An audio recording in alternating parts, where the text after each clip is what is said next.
Now, the following video is not the one that people have been pointing me to on Steve Shies' channel about the rape culture, but another one that I happened to find while I was looking for that one, which I still haven't found his rape culture video. So if people really want me to look at that one, send me a link. Oh, God, these fucking people! Is everything alright? Yeah, I'm fine. It's just this Trekkergate thing. It's got me all worked up again. Trekkergate. That group online that's been bullying women who speak out against sexist portrayals of female characters in Star Trek? And at this point, we can already see the ways in which Steve is going to try and portray everyone in Gamergate.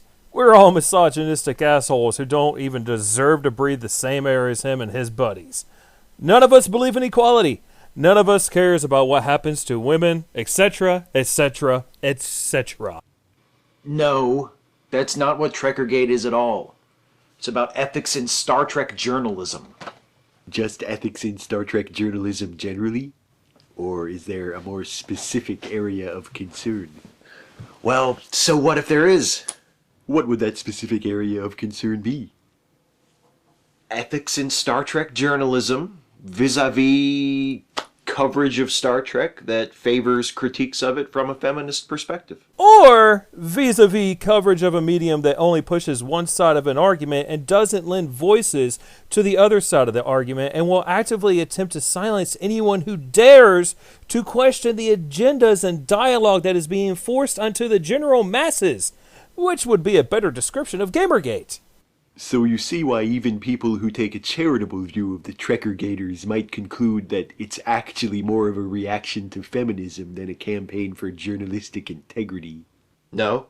Is that sort of corruption even really a problem in Star Trek-related journalism? Yeah, it's totally a problem. Feminists in the Star Trek fan community have been sleeping with Star Trek journalists in order to promote their point of view. And let me tell you something, some of those feminists are just as corrupt as the bloggers and editors they've been fucking.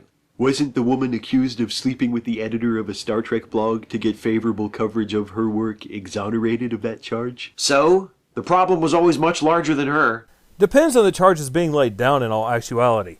Questions in regards as to why she slept with these people are open to interpretation. But as far as actually having slept with prominent people in the journalism industry, has been declared as factual by Zoe Quinn herself. And you are right. The problems that fuel Gamergate at this point are much larger than one woman's sex drive. I am actually rather glad to see that you can recognize that. But nobody was this upset about the problem before the erroneous accusations against her surfaced. Well, not as such, but what do you know about it? You're not even a Star Trek fan. No, but unless you're going to tell me that Star Trek, of all the entertainment franchises in all the various forms of media, is free of the sort of sexist tropes that are found in abundance virtually everywhere else, I think I at least have a basic understanding of the underlying issues. Two things to remember here. One, the irritation of corruption within the gaming journalism industry has been there for a long time, but the Quinspiracy was just the match that set off the powder keg in full force. People have been irritated with journalists and gaming companies being in bed with each other figuratively for years. It just took a game designer literally getting in bed with different journalists to set everything off the way it is now. And number two, many of the pro-Gamergaters recognize that actual sexist imagery appears within video games. The difference is they notice the sexist imagery in relation to both men and women. To think otherwise is most ignorant. We just want to talk about Star Trek, okay? And we don't want to have these activists shoved down our throats. And you can distort its aims and malign its character all you want. We members of Trekkergate, we don't care because we know that we are a part of a powerful movement for change and we are making the world take notice. Are you on Twitter right now? Yes? Would you search for the Trekkergate hashtag and read the top result, please? You're on, smartass. And this is the point where things go downhill really fucking fast. Okay, this doesn't prove anything. It's just one random out-of-context tweet. What does it say? Feminists/SJWs must be cleansed from the collective. Their resistance is futile. Hashtag Trekkergate. So they're just fans of Star Trek The Next Generation, expressing their opinion about an important issue within their community in a fun and idiosyncratic way. Sure. What's the next one? Are we just going to do this all day? If you're tired of reading, I can take a turn. I've got a few here. Let me see. Set phasers to maximum and vaporize all meddling bitches. Hashtag Trekkergate. Hey, you're cheating. That was not the next one. That one was like 2 tweets down from the last one. Sorry. Here's another one. We're going to rip your arms off and stab you in the cunt with your own jagged bones, and no one will care. Hashtag Trekkergate. That one was tweeted at a woman, naturally. At least that one wasn't a paraphrase of a Star Trek quote. Neither is this next one. It's just the word cunt in all capital letters over and over and over again. Except for the end. Hashtag Trekkergate. Tweeted at a woman, also. So what's your point? That Trekkergate is about men feeling threatened by feminists and reacting with threats and abuse. I'm just gonna go to Comic-Con and punch the first person who says hashtag Gamergate. Where can I get some of that Russian nerve gas in time for the next PAX? Hashtag Gamergate. I want to sarin gas these idiots, but the fact that they're all 350 pounds is throwing off the LD50 calculations. Hashtag Gamergate. You're just a gen trader. Wonder what would happen if I post your personal information online. Posted by an anti-gamergater to a woman, naturally, because they supported Gamergate. Oh, and one more. Hi! Friendly reminder that you are on the wrong side of history and you will not be tolerated any longer. I wonder what can be done to your friends and family. Posted to a woman, naturally. The fact of this is that I can use outliers of a movement and attempt to defame the entire movement as well. The difference is that I can tell the difference from the extremists and the moderates. I understand that not all anti-gamergaters are Neanderthalic morons, but they still exist. I also know that there are assholes in the Gamergate community that makes us all look bad. And for the most part, we Gamergaters don't deny their existence. Instead, we will speak out against them. When Anita Sarkeesian was threatened at her scheduled live appearance, Gamergaters started a fund to find the fucking person making the threats. We don't ignore the bad eggs, unlike those on the other side, it would seem.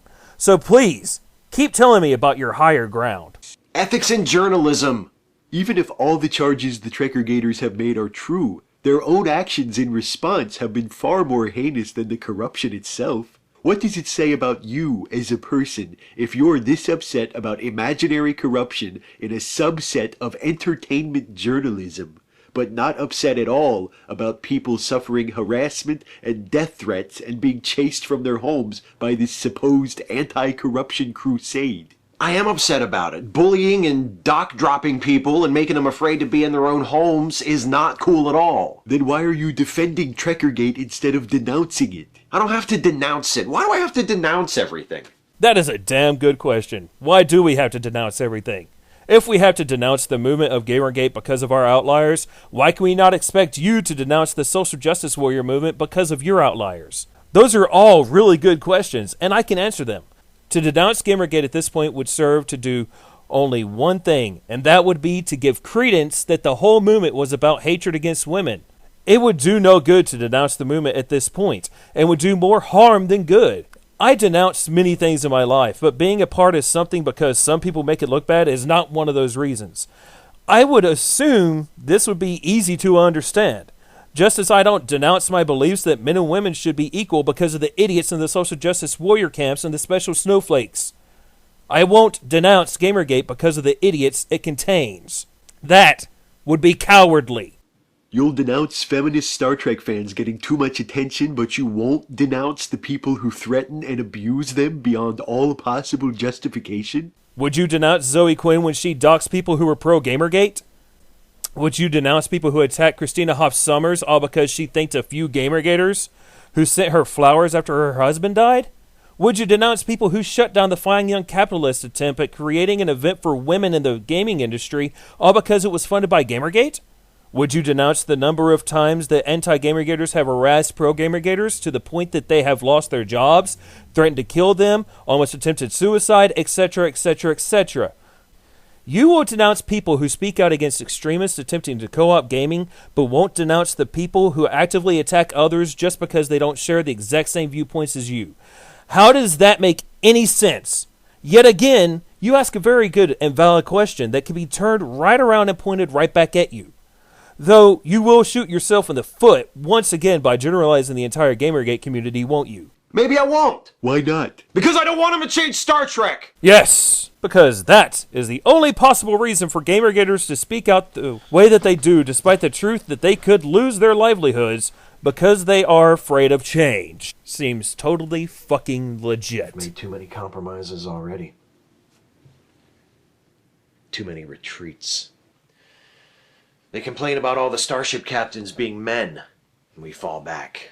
Yeah, because Captain Janeway was only created because of feminists and not because Gene Roddenberry wanted to have a female captain because he liked the idea.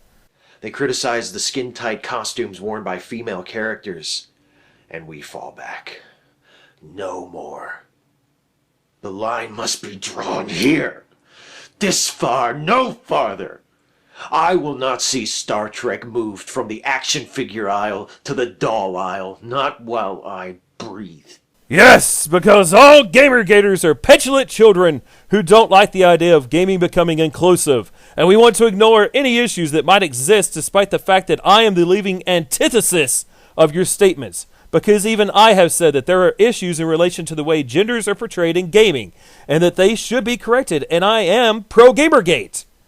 The difference is that I don't go nuts and try to find sexism everywhere I look, much like any other gamers out there.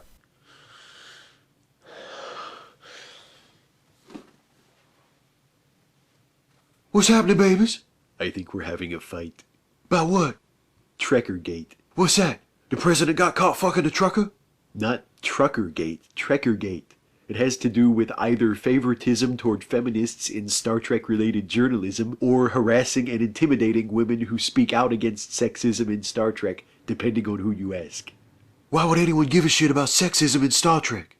Perhaps they see it as a way to address the larger issue of sexism in entertainment, or in our culture on the whole.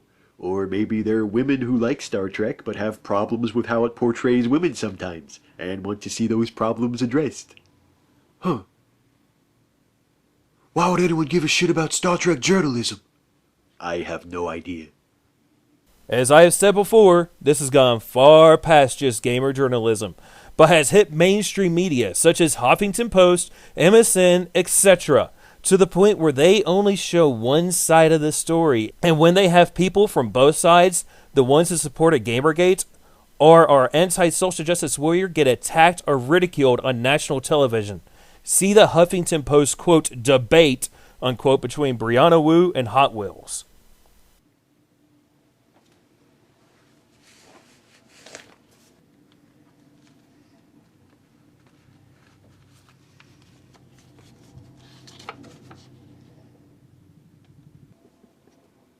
I won't let them stain you.